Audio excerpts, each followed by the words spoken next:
and welcome to part 72 of my report on the McCarrick Report by Patrick Parson. Continuing chapter 22 of the McCarrick Report, entitled Holy See Decision Making and McCarrick's Activity following Pope Benedict XVI's trip to the United States, and Prefect Re's June 14, 2008 letter to McCarrick, mid-2008 to early 2009. We now look at hierarchy reactions to Archbishop Viganò's second memorandum, which suggests taking action about McCarrick before the civil authorities initiate something.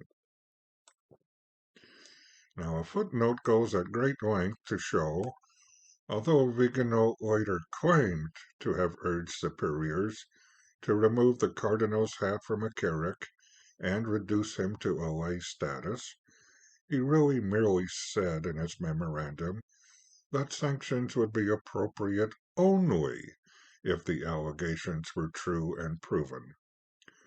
The footnote also points out that although Viganò later wrote that Nuncios Montalvo and Sambi did not fail to inform the Holy See when learning of McCarrick's immoral behavior with seminarians and priests, neither of them claimed to have found clear evidence of the allegations.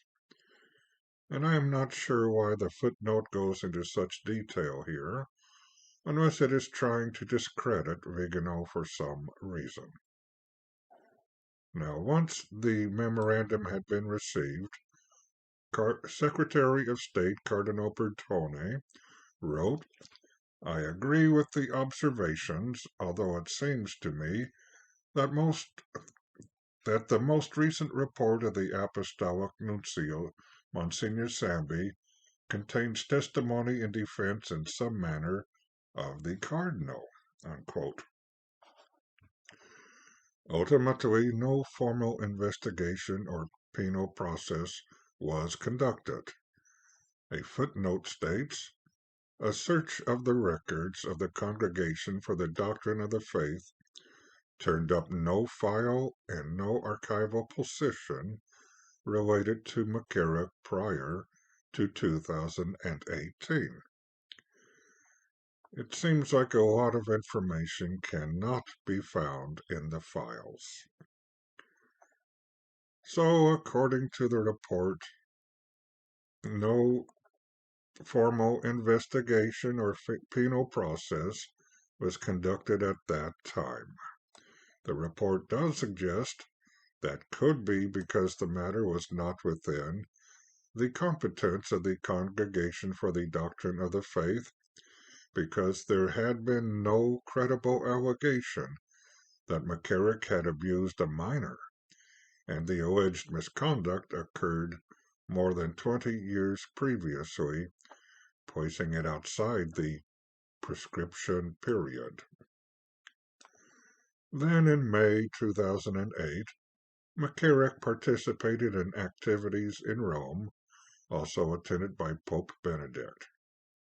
Cardinal Re was, quote, "surprised and displeased," unquote, at McCarrick being there, since it went against the verbal indications Re had given McCarrick 2 years previously.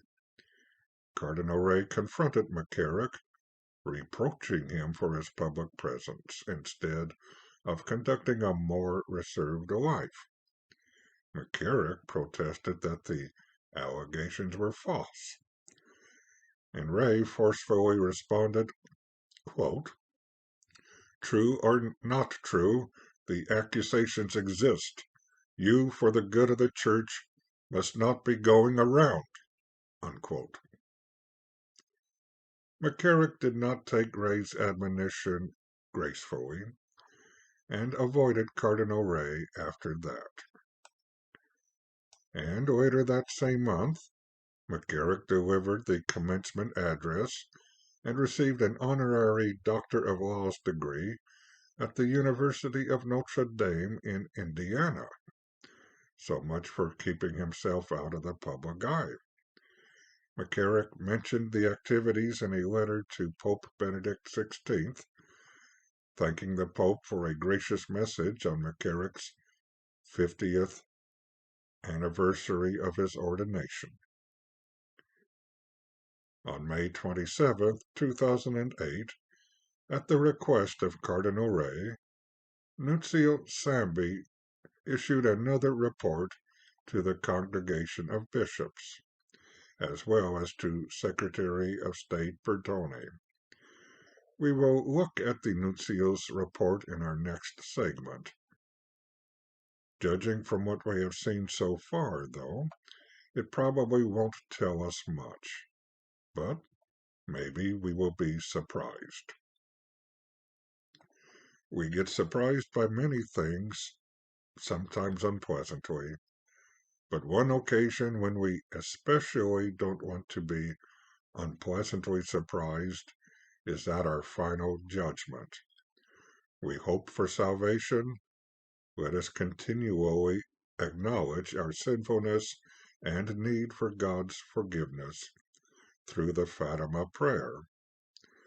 O my Jesus, forgive us our sins, save us from the fires of hell, and lead all souls to heaven, especially those in most need of thy mercy.